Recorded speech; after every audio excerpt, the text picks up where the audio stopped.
Thank you, everybody, for being here today. My name is Dr. Lori Torgerson, criminologist, former Greene County legislator, and longtime policy-level criminal justice employee for the state of New York, former director of reentry. We are here today to thank our sponsors and co-sponsors and to urge the legislature to pass this session critically, Assembly Bill number 7968A and Senate Bill 6267A. It's a simple, straightforward bill which authorizes Greene County to share its jailing functions with contiguous counties. Greene County is literally on the precipice of breaking ground on a jail for after bail reform, approximately 15 to 20 people, that will cost $70 million, 70 times the cost of the staircase behind me, for 15 to 20 people. This is grossly unnecessary, and it's an egregious assault, frankly, on Greene County's future. This is critical. It has to happen now. More than that, however, this would be a precedent-setting bill for the rest of the state to intelligently look at the impact of the amazing criminal justice pretrial reforms that just went through and were enacted on April 1st. It's going to change the upstate jail function, and this will become a precedent-setting opportunity to do so. So with that stage setting, I'd like to quickly introduce one of my colleagues, Phoebe Potter, who has been an incredible advocate for this initiative in Greene County, has a wonderful background herself in the criminal justice system, and has a lot to talk with us about real quick today to set the stage, and then I will introduce our sponsors and co-sponsors who we are eternally grateful for to get this through this session. Phoebe Potter. All right. Thank you everyone for being here. Thank you, Lori, for the introduction. Thank you very much to everyone who is supporting this moment. As Lori said, I feel like this represents a pinnacle moment in New York State, recognizing that bills are great, but implementation is what really counts at the end of the day. And so we are here as representatives of a poor, rural county that is sitting with basically an old unfunded state mandate to build a $70 million jail that came out of the old paradigm of justice. And we are here to realize the new paradigm of justice, where we're not centering giant jail bills and cells, but we're centering services, pretrial approaches to actual justice. And our county, when it breaks ground, which is most likely to happen if this legislation does not pass this session, is going to be facing a situation where we're going to be quadrupling our county debt to effectively be funding jail cells that will not allow us to be able to invest in the alternatives to incarceration, into pretrial services mandated by bail reform, into mental health services, into opioid addiction prevention services, into diversion programs, into actual jobs in our criminal justice system, into retirement benefits for the people in our system. Nobody benefits from this particular type of investment. And the reason we got to $70 million was because the State Commission on Corrections recommended that our county use a jail building contractor, Ricky Green Associates, who came back to us and said, you need a 130-bed jail that is expandable to 148 beds, which is estimated to cost $70 million. And we've been fighting now for 2 years. I got involved because our county legislature, the Public Safety Committee, set up an Alternatives to Incarceration Committee when that report came in 2 years ago, recognizing that was not the answer for us, that was not going to be an investment that made sense for us. And we came back and recommended about half of that capacity, if not lower. And in that realization, using our actual numbers and our actual criminal justice system experts, our probation director, our head of the prosecutor, the head of all these agencies said, these numbers are wrong, we don't need this size, and that opened up the door for other possibilities, for rural counties to say, maybe it makes sense to share a facility with the county literally 10 miles down the road that already has mental health services and reentry programs and serves people in our county through shared services. Maybe that's the right solution for us. And once again, we got back with a message from the State Commission on Corrections saying, you can't really do that, it's not legal. And so we're here to change that right now, to change the paradigm. State mandates of an old paradigm of justice justice, shifting into a new paradigm and showing up for the responsibility it takes to make that actually work at the local level so that counties don't go bankrupt, investing in things that do not make us safer and do not make our communities more just. So we're extremely excited to be here asking for support for Senate Bill 6267A and Assembly Bill 7968A. We are here lobbying on behalf of our county, representing the legislators who sent a letter specifically asking for this sort of support when we realized bail reform would cut our now population of 30 down to half likely. We are here on behalf of an incredible community of organizing activists who represent farmers, small business owners, Republicans, Democrats, mostly independents, people who are showing up because we know that we need to make different kinds of investments in our community, and we're here to make that possible. So thank you very much for considering this possibility. This bill very, very much represents the interests of the people of Greene County. There are many legislators who are asking for this chance to know we have an option on the other side if we pause and rethink this jail bill. So let's make it possible.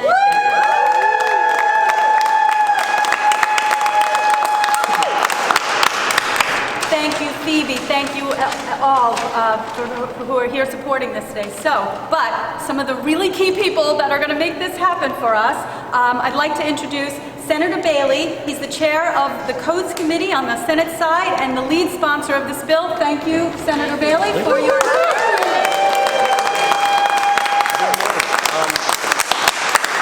I want to thank you for your energy and for your excitement and for leading the charge on a local level for very important state matters. I'm here with my colleague, Assemblywoman Fahey, my colleague, Senator Louis Sepulveda, the chair of the Crime Victims and Corrections Committee, who has been leading on things related to the correctional facilities and the state of the correctional facilities around our state, and I'm happy to have them both here. Look, you touched on something really important. This is not a partisan issue. In the penal law, in the penal code, there is no Republican, there is no Democrat, there is no independent. It's simply the penal code. When it comes to the correctional facilities, again, there is no R, there is no D, there is no I. It is simply a correctional facility. As we look to end the scourge of mass incarceration throughout our state, every county, all 62 counties, we're looking in a major reduction based upon the landmark criminal justice reform that we were collectively able to pass this past budget. We are looking at a major reduction in the amount of people who will be incarcerated because we are looking at alternatives to incarceration. We are looking at new ways of ensuring that our communities are safe. And building massive jails is, in my opinion, never a great idea, but especially when we're talking about fiscal savings in any other way, and we talk about how are we spending money on this. We passed a bill yesterday that would give medical assisted treatment to those who are incarcerated with the opioid crisis, and they're talking about we can't afford it. Well, if we can't afford that, how can we afford $70 million for a new jail? As they say, we can't be penny wise and pound foolish. And I'm not here to, as some people would say, to bring a New York City approach up to Greene County. I'm from the Bronx, New York. I'm not from Greene County. But what matters in all 62 counties is equity and fairness. And bail reform in the Bronx should be the same as in Broome County as in Greene County. It should be the same. And if we're going to really achieve that goal, we have to figure out how can we reduce the population in a smart way and not by spending exorbitant amounts of money to house 10, 15, 20 people in a $70 million facility. You talk about the alternatives to incarceration that can support. Let's talk about the local initiatives that can support. Let's talk about the job creation that $70 million support. Let's talk about all of the ways that we could reform economies with $70 million. Now, I as the lead sponsor of this bill, I stand strongly behind it. I believe that this is something that we should get done this coming session because we have to be able to stop counting. We have to. I will close with this. My colleagues and I, we all know the importance of justice reform and justice reform done the right way. Opening new jails to account for less people than we have at this press conference simply isn't the way to go. Thank you. Thank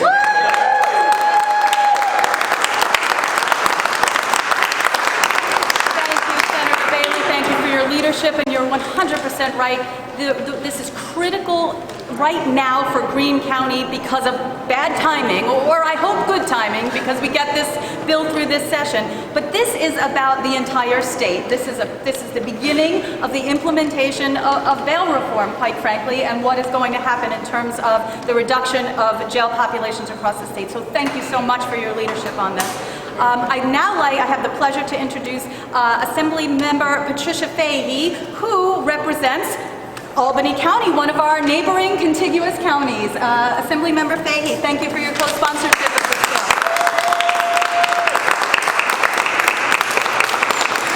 Thank you. It is a pleasure to be here. Thank you for your advocacy.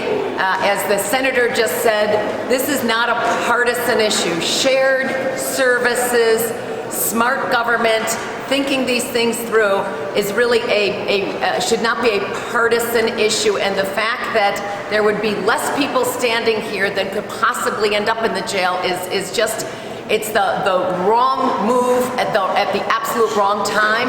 As Phoebe said, this is the absolute wrong paradigm. I am so proud of the work that we have done over the last few years, but particularly this year on criminal justice reform. And by all accounts, we know that is going to make a difference and really change the dynamic away from some of the mass incarceration, from the disparities in incarceration. And so the thought that we have already projecting that there would even be half the number, so 15 people with a jail that we're going to spend double and triple and 4 times as many millions of dollars, as Phoebe or Lori said, 70 times the cost of this stairwell, and that was in the 1980s. Oh, sorry, 1880s. Goodness. So wrong place at the wrong time. This is my esteemed colleague Joe Lentul's bill. He is the chair of the Codes. Codes is meeting in another few hours, and I do hope to make this, to move this bill. I very much support it. We know our jail here in Albany County is not full. We spent years of the early administration of Governor Cuomo talking about shared services. This epitomizes shared services. It makes sense. It will certainly assist with county finances, and as everybody else has said, those are desperately needed resources in community service, opioid services, a whole host of things to try to prevent and to reduce recidivism. So there's so many better investments. Thank you for your leadership to everybody here, and I hope we can get this over the finish line.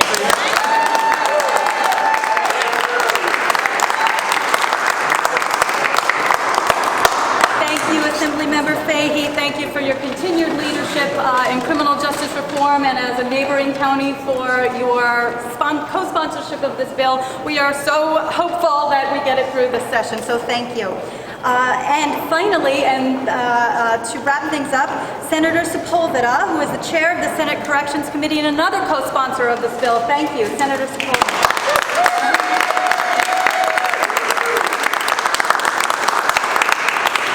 First of all, I want to thank you for pronouncing my name correctly. You know, fiscal responsibility can be convenient, cannot be something that legislators in that area talk about. They complain about unfunded mandates.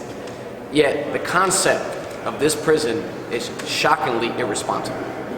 We are in an era now where the criminal justice system is being reformed in ways that we haven't seen in decades. And to build a prison with this price tag for 15 people just is mind-boggling. And that's something that we cannot support. Now, Senator Bailey's a legislator who, when he sponsors legislation, does it very thoughtfully. And what he says, I take very seriously. You know, he was the prime mover of criminal justice reform in the state. So if anybody knows the impact that this irresponsible project will have on our society, it's Senator Bailey. We cannot afford to be spending this kind of monies when we're reforming not only our criminal justice system, but attempting to reform our correctional system. These monies can be used in much better ways. They can be used for services, for programs that will decrease recidivism, programs that will help people deal with drug addictions and other problems that bring them to the correctional system in the first place. So we have to stand strong on this. We have to do everything we can to make sure that this bill passes and we stop this insane, unnecessary, incredibly irresponsible project for Greene County. Now, I am from the Bronx like Jamal Bailey, but I love Greene County. And we will do everything we can with our brothers from there to make sure that the monies that we spend in this state are used for good purposes and not for irresponsible purposes like this project. Thank you.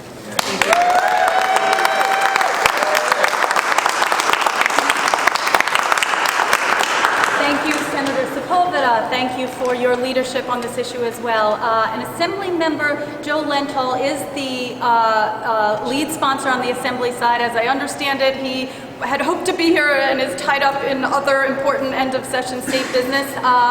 But we thank him very much for his leadership on this issue as well.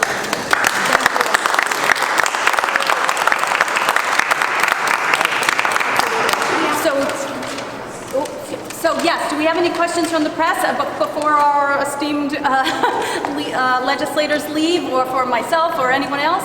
So I'm not totally familiar with the issue. Why does Greene County need to build a new jail? We don't. Exactly.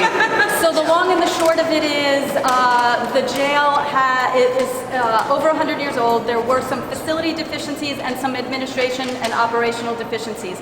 This has been going on for some time. We were under the impression, and I'm a former legislator, the legislature was under the impression really that the only option we had, given current state law, was to build a new jail. There is discrepancy around the interpretation of the existing state law. That's the whole point of this simple bill. It will clarify it, and it will say you have other options. You don't have to build. And thank you again to those who are moving this bill forward, because this was a specific request from the Greene County Legislature. They wrote a letter to the leaders of the Senate and Assembly and the governor saying, please help us not build a jail right now. Please create this opportunity for us. So would this bill only apply to Greene County or any other? Currently, it would only apply to Greene County, and it would allow the collaborative efforts with a contiguous county. So that's why it's a straightforward and simple bill. It's urgent right now, given the time frame. Bail reform passed April 1st, and we're about to break ground. That's why it's so critical for us now. However, again, this, I think, is a stepping stone for the rest of the state and our leaders representing other areas of the state to use this to really think about what's going to be the impact of the pretrial reforms that are happening, and to do so next session, presumably.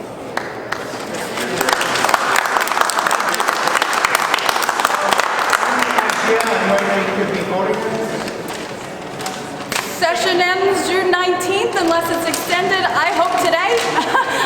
It's moving through the process, and with your alerting the world and with our continued advocacy, I hope any day. Woo. Anything else? Anybody else?